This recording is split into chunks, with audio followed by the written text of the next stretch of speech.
What's up, Axie Fam Parupiro here. So pre-season 20 balance patch just hit, so I will be giving you my first impressions about the changes in this video. One good thing about this patch is the Geo actually tweeted that he is taking uh, comments from the community on what we think about the balance changes. I myself submitted one, so you can see the Parupiro fork sheet, and I will also be linking it in the description below if you guys want to check. But in this video, we will be focusing on what the changes they actually implemented in this patch. Honestly though, I am not that happy about the changes they made, and we will be discussing it in this video. Also, another thing I wanted to point out is that when J-Hose asked for the community about what they wanted, he asked that we provide reasoning as to why we proposed those changes. As you can see in my sheet, every single nerf or buff I put has a hefty amount of reasoning as to why I chose it.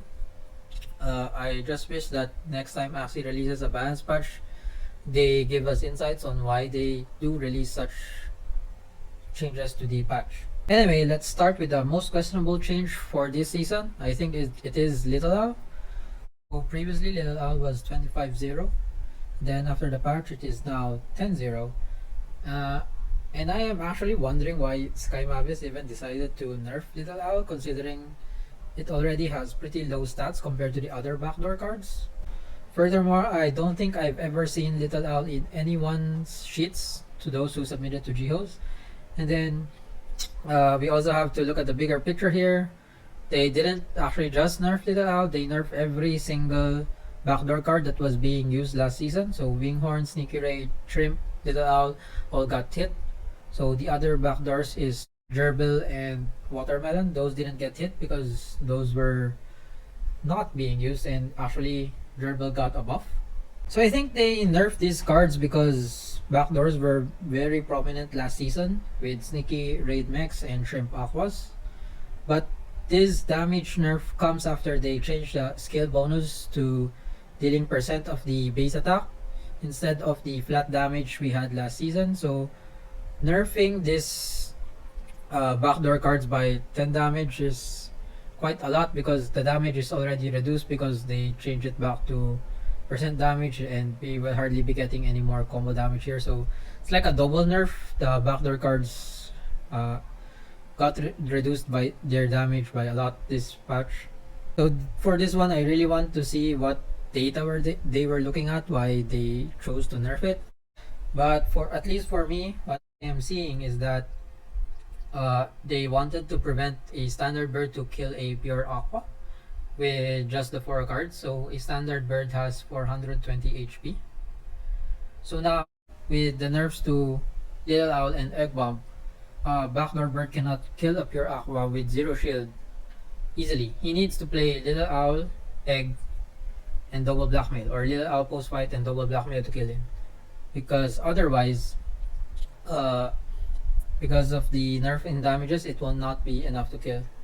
So here is actually the damage calculations that I shared on Twitter as well, though I got a little bit of a mistake there because they apparently changed how the RPS and stab bonus worked with the combo damage, so it now affects the combo damage as well. We'll get into that a bit later, or actually I'd like to get more in depth on the revamped damage calculations. But basically the change is that right now in the season 20, unless you play 2 blackmails or at least 2 120 damage cards, you cannot kill a pure aqua, because the pure aqua's HP is 420. So this is with 2 eggs and a blackmail, it's not enough. So you need to play 2 blackmails and an egg in order to kill a bird, or an aqua, excuse me. And this is just barely killing it, so if an aqua plays any shield at all, then the aqua would likely survive, and you would have had to play a second card on your beast or your other Axies. But it is also likely that their opponent aqua was able to get off his card before you are able to kill him. So I think this is the change they wanted to do. I'm not really sure why. I don't really use double aquas myself, so I'm not that familiar with this matchup, but I don't think it was a problem before, so I'm really I really don't know why they had to make this change to Little Owl. Egg Bomb is okay because Egg Bomb is truly the best horn bird horn right now because of the outplay potential of having aroma. But Little Owl is just an okay backdoor card. Doesn't It's not really OP. I don't see why they have to bring it down to just 10 damage. So next up on our list is the questionable Aqua Changes. So I called this out last season's patch as well. Showstar was nerfed from 115 damage down to 100. Now they revert this nerf and actually buff Showstar because they made Showstar now 115-15. Previously it was 110 and in the previous season it was 115-10. So net they actually buffed it by 5 shield. So I think that's such a crazy thing that a card that they thought was strong, so they nerfed it last season, was apparently a weak card that actually needed a buff instead. So I don't know. This again, I don't know what metric they're looking at. Why they thought Show needed a nerf. Then now they buff Showstar because they find out that Oranda is such a stronger card. So on my sheet, I actually had Oranda listed as 125-0. So I wanted Showstar to be the niche card that is the damage dealing card, the damage dealing horn. So if you want to choose a Oranda, which has better stats but really not useful effect, but it's overall better because it has better stats, then you go with Oranda. If you want the highest shield, then you go with the Clamshell. But if you want to go pure damage, you have Showstar because if you increase its attack and then you have the prevent them from going to last stand buff, that's actually the best. So I kind of wanted them to go with it in this direction, that Showstar should be the premier damage card. It should fit that niche. But they changed it in a different way where they buff it right back to where it was and then just gave it 5 extra shield. I think the 5 extra shield doesn't really mean that much, but with Aqua's having low shield right now, I guess that will have some effect, although minimal. Weird thing is that now they decide to nerf Oranda, which is even weirder in my opinion because I don't think Oranda needed a nerf. The only reason why Oranda is popular right now is because they nerfed Showstar so bad that the difference in stats was just way too big that the better effect cannot counteract it. We were already in a good spot, but now that Oranda's down to 110-25, I don't think anyone will be using Oranda anymore. Or at least, well, those who have Oranda already won't really change it. But if you were to go pick an Axie, you would most likely choose the Showstar right now because Showstar is just a better card compared to Oranda with their nerfs. So I think this is a nerf that is not necessary and they should revert the Oranda nerf. So next up we go to the double anemone builds. So without a doubt, anemone deserve a nerf because it was one of the most impressive comps last season. Actually, even the off season before that, double anemones were already quite rampant, and it is quite easy to play compared to other builds. But I don't have a anemone nerf on my sheet because I really don't know how to approach nerfing this. Maybe a small reduction was okay, but I'm not quite sure how to go with this, so I didn't put it in my sheet, but I do think that this does deserve a nerf. But anyway, with what Sky did was reduce the anemone down to 70-30, so 10 points off damage and 5 points off the shield. That's actually quite high considering that you only ever play anemone as a pair, because generally you consider having a single anemone on your Axie is weak because the healing is actually quite weak. So this is always comboed in an Axie as a pair. So if you look at it that way, they actually nerf 30 points of your Axie, of a single of your Axie, and then yeah, so that's quite a big nerf happening to a single build. Partner that with the nerfs to the bird class, the double anemone plus bird build is actually now just down to the ground. It's gonna be hard to use that right now. So generally what I think is they over nerfed it. 70-30 is a bit too much. I'm hoping they bring it back up a bit, maybe 75-25 30 or maybe just 70-35 no need to nerf the shield. Well, as I've said, I'm not that sure on how to nerf anemones as well. Although I did see a good suggestion in the Axie Discord where he suggested, a member suggested that we can nerf the heals. So instead of the current heals, make it so that the anemone will only trigger if you play the other anemone. So like this is the anemone on the horn part, as I remember. Yeah, this is the anemone of the horn. That's the range one. Make it so that you can only trigger the 100 HP heal if you play the anemone on the back part as well, on the same Axie at the same turn. So like you change the name to the anemone as anemone H for anemone horn. Then we can change the card name for the anemone at the back to anemone B, I guess, for anemone back. Then change the text so that it is right. Successful attacks restore 50 HP for each 50 HP if comboed with anemone H. So I think that's a good nerf. You prevent the anemones from healing excessively unless they have both cards.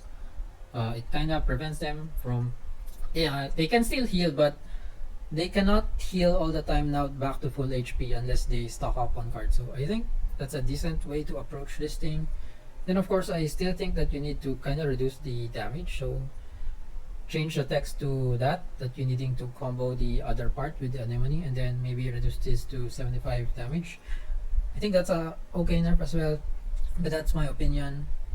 Either way, I think they over nerf anemone right now because that's really a big change. Okay, so next big change is the change, which is highlighted here. Bonus damage equals cards damage times skill times 0.55 minus 12.25 divided by 100. So they reverted it back to doing percentage of the base attack instead of the flat damage that it was doing before. So I actually have a sheet here. So this is my sheet for the changes to the skills. At first glance, looking at the new percentages, I am actually in favor of what they did with the formula. Though I have to wait and see how the meta will evolve, especially the mix. They would transition to higher damage cards because higher damage cards will now give much more combo damage to them. And then, as I mentioned before, Axie also changed the combo damage. It now interacts with the RPS and the stab bonus, so we are getting even more damage out of this combo. I did be discussing this in a bit. So this is the comparison of the damages that a mech using dual blade will do. This is assuming that the dual blade is comboed. So against plants, a mech will deal actually 179 damage to plants, while a beast will only deal 172. So against aquas, specs will deal 132, and then against beasts and bugs, mechs will deal 155. So I think overall the skill changes made it so that you are dealing with more damage. As you can see, this is how much damage you did in season 19. So in season 19, you only deal 171 damage to plants, and then on season 18 it was actually the same. So now in season 19, we are actually season 20, in the pre-season 20 patch, we are actually incentivized to play higher damage cards on our mech, and that will lead to higher damage. So the question is, do I think if this is broken in the same way that the Furball Twin Tail is broken last season? Because Furball was doing 180 damage to plants, so this is 179. That's just 1 point off of that. But the biggest difference was that Furballs dealt 141 damage to Aquas, which is significantly higher than 132 right now. And then against Beast and Bug, they dealt 162, so slightly lower still. Again, this is because of the combo changes that RPS now interacts with the combo, and I'm still not sure if SkyMap is intended that, because they did not include it in their patch notes.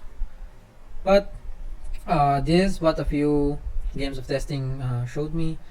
I think it is not that OP because, as I've said, what was important was that the Furball was dealing insane amount damage to Aquas as well, which was, this is 9 point difference.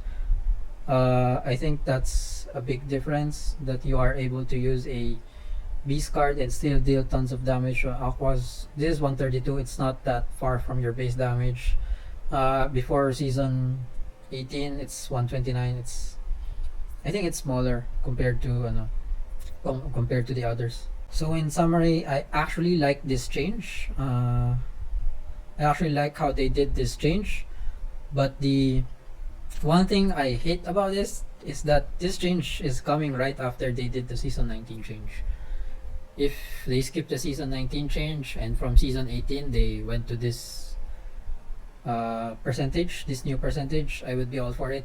But since we went to the season 19 and to the flat damage, and then lots of people bred out the Furball Twin Tail mix because they saw that it was OP, and then now they move back to percentage damage. I think that's a wrong call because lots of people invested on the Furball Twin Tail and they didn't actually expect it to be nerfed so soon because we just had one season and now we're having another balancing patch.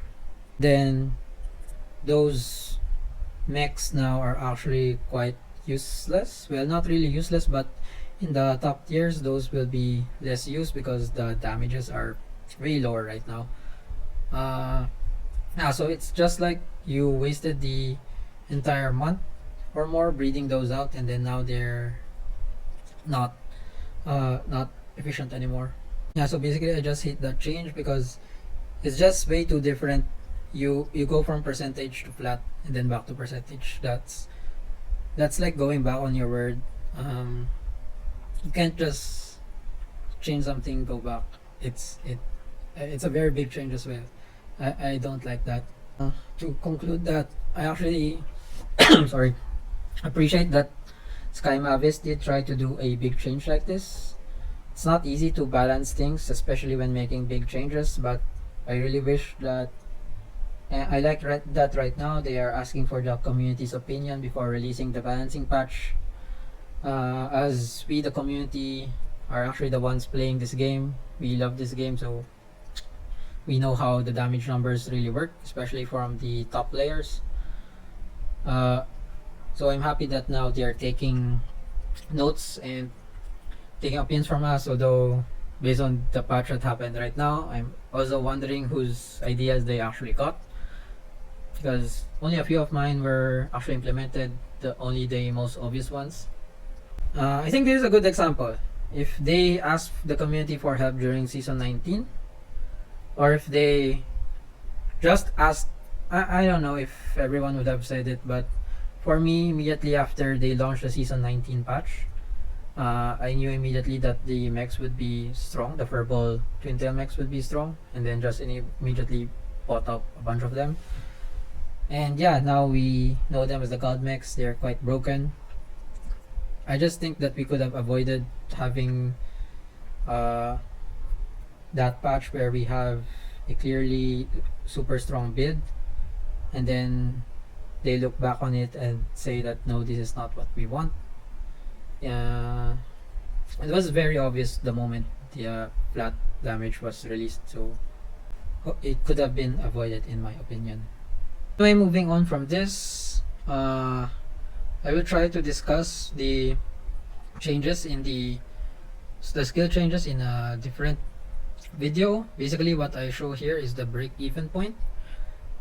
I compared the modifiers right now to the modifiers in the season 19.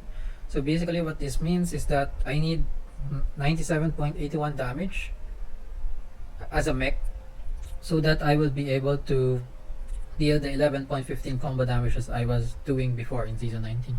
So basically any card above 100, and I will be doing more combo damage now in this patch than what was being done in season 19.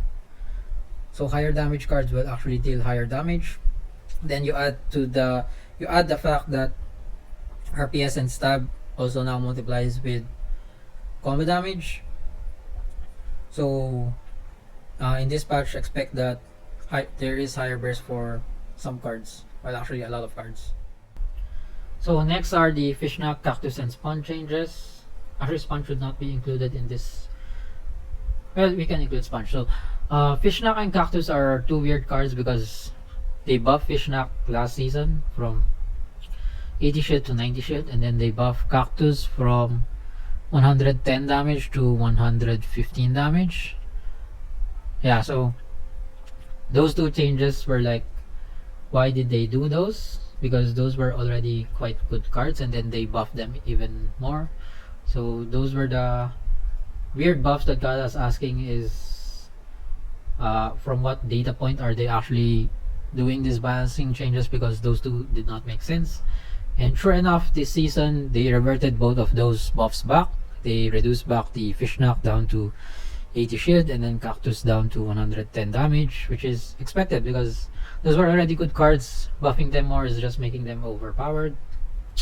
Very weird changes. And now this season they decided to buff Sponge from 6090 to 7095, and then they have the mechanic fix that it can only trigger once per round, so it can no longer be triggered with a bumpy Sponge combo. I think they should have done it last season, but yeah, they forgot about this, and now they're buffing Sponge to 70 damage, 95 shield, which is again another weird thing because here's the list of the Aqua box. So the highest stat Aqua box are actually Sponge and Blue Moon at 150 total stats. The rest of the cards are actually quite low. Perch is only 120, Animan is 115, Goldfish at 125, then Hermit is recently buffed as well to 120. So Sponge already has one of the highest stats, and it has a decent ability, apply attack plus if this Axie shield break. It's already quite good. In fact, Sponge was one of the original double aqua build that the midline double aqua builds uses Sponge so that they can delay the mid game. So it was already a good card. The meta just shifted that we wanted more damage, that's why Sponge was less used, but Sponge was never a bad card. So now it is weird that they are going to buff Sponge, which already has high stats, to even higher, 165. Previous to this patch, that would have been the highest stats ever in the game, but this patch is weird because they just buff a bunch of random stuff to higher stats, which is quite weird in my opinion. So basically, I think they need to revert this buff to Sponge. We have no need for Sponge at 70-95. They can just revert it to 60-90. We have the 2-week buffer anyway. I think this needs to be reverted back. So next on our list is the discard nerfs, basically Pinsir and Parasite. They nerf it such that you are now required to, that the discard will only work if it is comboed with another card. So I honestly think that this hardly affects the discard teams. What it does is just prevent them from throwing out a single Pinsir and ending your last stand while still being pretty happy because they played a Pinsir and discarded one of your cards. So that's something that that's some value taken out of them, but I think in general this hardly affects them because you generally play your discards together. Well, I guess it affects playing single Parasites when you want to kill off an enemy, but I think it's a small change that will not affect the discard teams that much. But I would have preferred it if they nerf Parasite to 80-40 or 70-50, although I prefer the 80-40 approach. I think Pinsir is okay at 20-0, that's a decent number. But with this nerf, let's just see how it goes for now, though I think this is not enough to dissuade the discard teams, and they will still do quite okay. Okay, so next up is the Archon Nerf. They nerf Archon to 145, and you are now required to combo it with another card for the speed plus effect. So my thoughts on this is that it is not enough. So Let's compare this card with Koi. We can compare this card with Koi. Koi is 110-30 and it is required to be comboed with another aquatic class card. So they do the same thing, they apply the same speed up, but Koi has less stats, it's only at 110-30. And Arco is at 145, so it's 5 stat higher than Koi.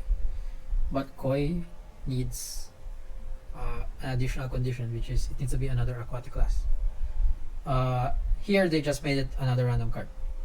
So what I understand from this is that they don't want to make the aquas with Arcos useless, because those aquas don't really have another beast card on them.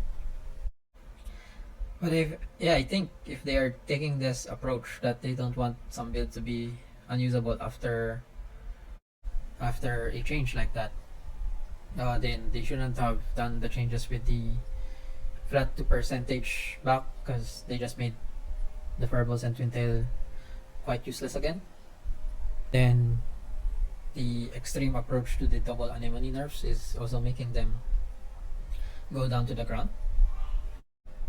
They should be consistent in my opinion, but it's just that. So yeah, Speed Plus is the best buff in the game. I think Arco needs a bigger nerf. It needs to be, I think, maybe 90-40 or 130. And then you must require it to be comboed with Beast or Bug card. That's the Leo I am giving, comboed with a Beast or Bug card, because right now it's still quite strong. So next, of course, we've talked about the Speed Plus Arco. We need to talk about Koi. I still believe that Apply Speed Plus is the best buff in this game, so which is why Koi and Arco are some of the best cards in the game, and I think Koi deserves a nerf. So when we look at it here, of the Aqua tails, the only tails that are being used is Koi, Nemo, and Shrimp. So Nemo is energy gain, so you of course want that in your team. Shrimp is the backdoor, that's why it's a niche card. So that's the only reason why these two are being used. They're niche cards. This is for energy gain and this is for backdoor. Koi is being used because of the overpowered Apply Speed Plus, and yet it has quite decent stats. So if you can compare, Koi and Navaga have the same stats at 140, yet Koi has the way better ability than it. Then it's only 10 points behind the other two Aqua cards, but that have an ability that is not that useful. So my recommendation is really to nerf Koi. I've been asking it since before season 19 patch. I want Koi to be 105-25 or 130. Either of the two. 10 points needs to be taken off Koi, in my opinion. So since I've opened up the aquatic tail discussion, I think Navaga is another tail that needs some attention, because the effect of Navaga is still 120% damage if this Axie attacks first. Basically, if you attack first, this turns into 120. That's the only way you get that. So if you attack first, you get 120, 40 in stats. So if you compare that to Ranchu, 120, 40, you're only 10 shield up, but Ranchu applies the shield. So if you compare those two cards, it's like this is 120, 40 that does nothing, and then this is 120, 30 that does shield. If you compare it like that, then there's an argument. But this is currently 120, 40 that requires you to attack first for it to even be 120. That is just a weak card right there. It has a condition to be even on par with another card, so I think this needs a buff. I want Navaga, as I think, to be the niche attack card like I want Showstar to be, so I kinda want Navaga to be buffed to 120, then actually even 125, then nerf the shit down to 20. So this would make it that it has the highest attack out of the Aqua tails, and then if you attack first, you have a higher attack. I think that's just an okay, because Aquas don't generally attack first. If you have a opponent bird, the bird usually attacks. So this condition is actually quite hard to meet. unless you have speed up or a speed debuff in your Axie. It's quite hard to trigger it when it's properly compensated. Next, let's talk about the Scarab Nerf. Technically not a nerf, they just bug fixed it. So they made it such that Scarab is now a true debuff. It has the icon and everything. So it now triggers the Thorny Caterpillar effect. And it can also be cleansed by Bidens. So this is the main argument, is that it can now be cleansed by Bidens. So for me, I play both sides of this because I have a Biden zigzag plant. And I also, of course, I have the Scarab bugs. I also have Scarab tusks. So in both cases, I understand the point of the Biden zigzag users, as I have some games where I just say, why can't my Bidens cleanse this debuff? But as a Scarab user as well, I understand that I don't want my anti-heal being cleansed. So my opinion of this is that, seeing as Scarab only has one use case, which is preventing the heals, and it's very limited already. There's just quite a few. Only a few cards that has heals. That's Mosquito, Anemones, and Zigzag and Catfish. So I think they should just not make Scarab debuff. It should not be cleansable because there are already so few use cases of it. If you add that it can be cleansed, then you can hardly ever use Scarab now again. I think just revert it. So next up is the Gravel Nerf. So the nerf Graveland such that you can only disable the target's melee cards when comboed with another card. And I disagree with this. I think that is not enough of a nerf, because mostly right now anyways we see Graveland in healing plants as well, so the Biden zigzag and then a Graveland plant. So in the mid game they can still just go play Bidens plus Graveland and you will still be disabled. In the 1v1, since you are only required to play 2 cards, then it is still quite easy to cycle your cards. Just play Graveland and another card, and then next turn you draw 3 cards, so you're actually getting 1 card more every turn. The chance to draw the Graveland is still quite high. So for me, what I have in my sheet as well is that Graveland needs to be comboed with 2 cards so before it can disable any cards. That way it's not so easy to cycle the cards that you get Graveland every turn, unless you actually prepare for it in the late game that you have 5 cards in your backliner. It's quite hard to cycle Graveland every turn. So of course, if I make this comboed with 2 cards, I have to give it some compensation. I actually buffed the stats originally to 70-50 in my sheet. After thinking about it, I have it 70-50, and my reasoning is here as well. So setting up the kill. So in the mid game, you play Graveland to set up the kill, preventing your opponent's midline or front line to play most of their cards by disabling the melee. So by requiring it to be comboed with 2 cards, this scenario is less likely to happen unless they commit to it. And if they commit to it, that's fine, because that's a big commitment as well. Yeah, but one thing I found with this is that maybe 70-50 is too high of a stats. Sorry about that. Because if you play it with 70 damage, that might be enough damage to put you low enough such that they can burst you next turn. Maybe. We still need to see. That's why we have to do some playtesting. That's my opinion on Graveland. So I changed it to, I still think if we make it have to be comboed with 2 cards, we need to increase the stats. So now I want it as 30-80. Still up for discussion, but I think it really needs to be comboed with 2 cards. You can make it 50-50 or something like that, but I think you have to make it comboed with 2 cards, otherwise this is still quite a strong card. So I pulled up this Axie as well because I want to compare it with Trump. So Trump, 75-50 applies stun when comboed with at least 2 additional cards. So with Trump, you actually only disable 1 card from your opponent, which is the card they will play next. Yes, I know that Trump also has the additional effect because with stuns, you can go through under shields with on attack, so that's a secondary effect.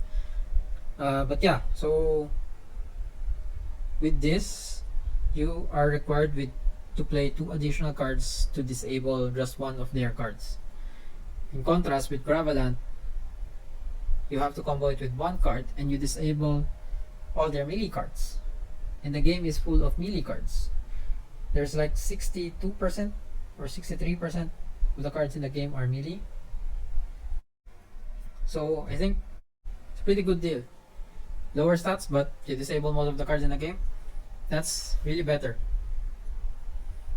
Which is why I think you really need to make this have to be comboed with 2 cards.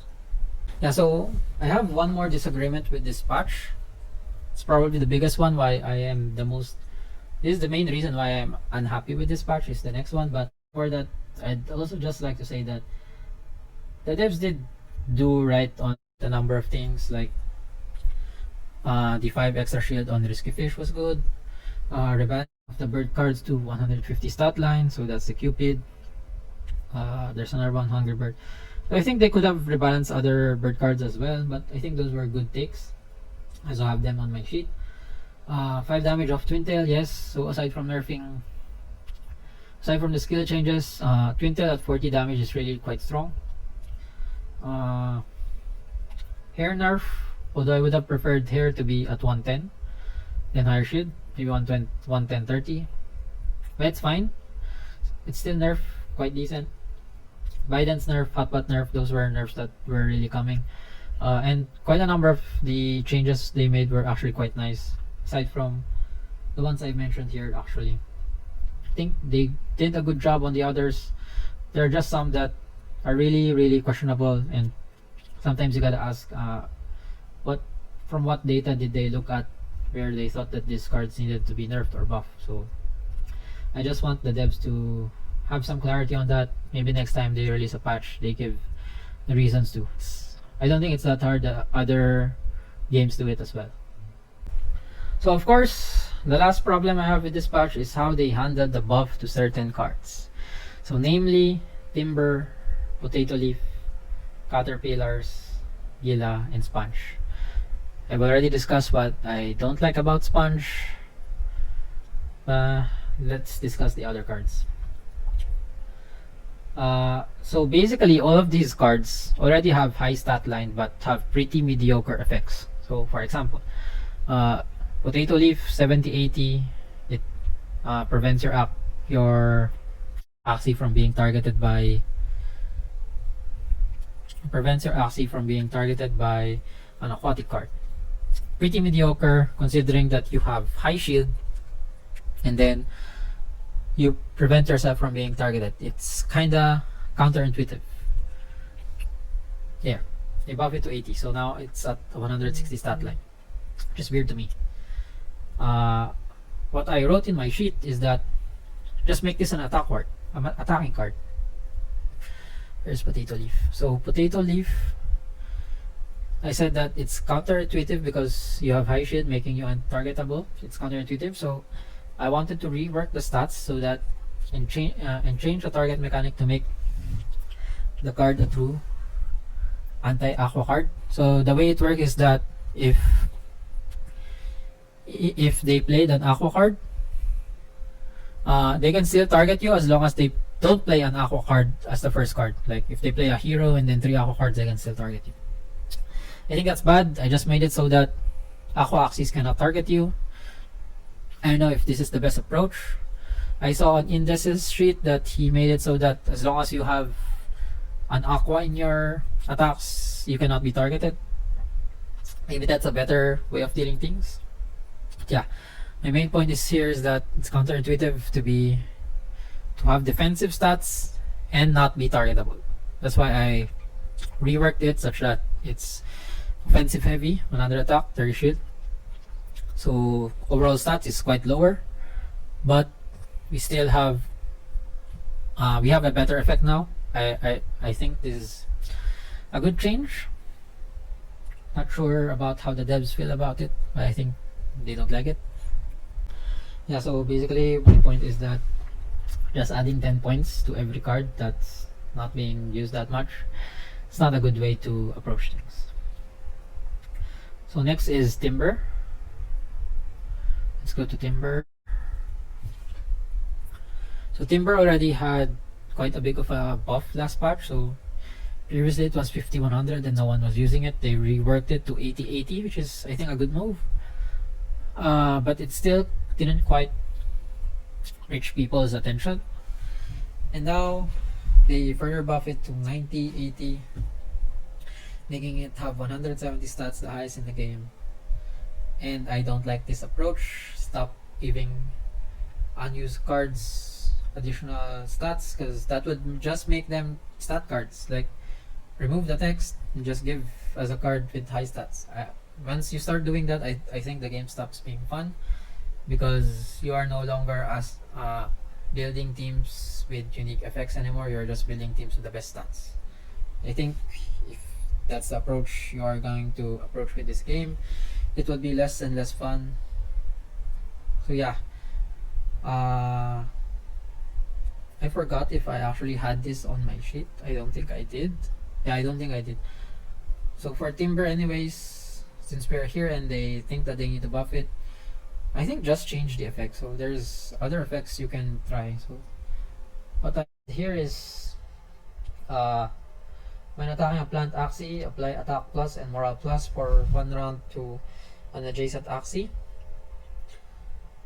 So I think it's kinda okay anyway with the text of Timber. You yell Timber, your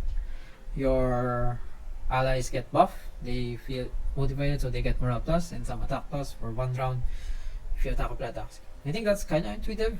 If they don't want it, something I just thought up now because Timber was here. But my point is that they should not just resort to padding stats, and we need to have some kind of mechanic changes for nerfs and buffs for balancing that can make the game more fun, not just padding stats. Okay, next let's go to Gilda. Another one with the high stats. It's already 155. 155 stats is already one of the highest in the game. Attack minus, apply attack minus the poison target. So the reason why Gilda isn't popular is that it's very hard to attack a poison target. There are only 3 cards that apply poison in the game right now, which is Yam, Grass Snake, and Garish Worm. So Yam and Grass Snake are both tail cards. So it's very hard to, and Gilda is also tail card, which is, it's hard to make Gilda work because 2 out of the 3 cards that give poison is on the same archetype as you. So you need to build your team with 2 other Axies on with poisons on the tail. So the only other card that provides poison that's not on a tail is Garish Worm, and it has a situational condition to trigger the poison, which makes it kind of hard. So I think for this card, since you have a very situational trigger, you can hardly ever trigger this because you need to attack a poison target. I think you need a big buff. I mean, you need a big effect that will validate building a team around it. So what I have written on my sheet, Gilda, is that deal 135% damage to poison targets. I think that's quite decent. There's few, as I've said, there's only few cards that can deal poison, and 2 of those 3 cards is already in the tail. So as I've said, it's hard to trigger. You compare this with Thorny Caterpillar, it deals 130% to debuff targets. So I think Gilda might, that effect might even be under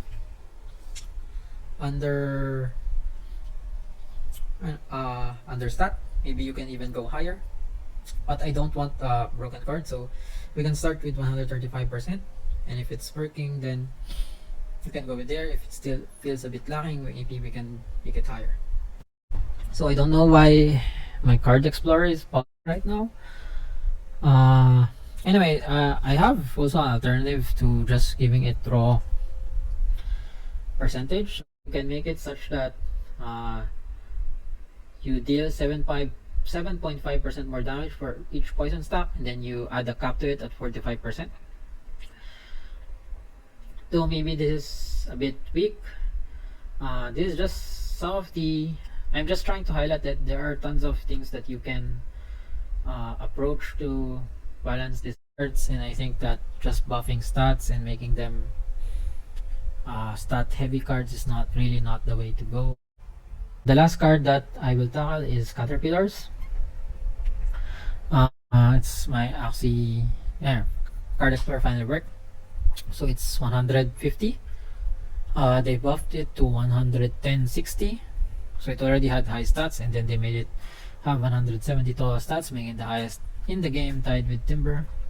And again, I will say that I do not appreciate this approach. Just padding stats is not the way for balancing to work, in my opinion.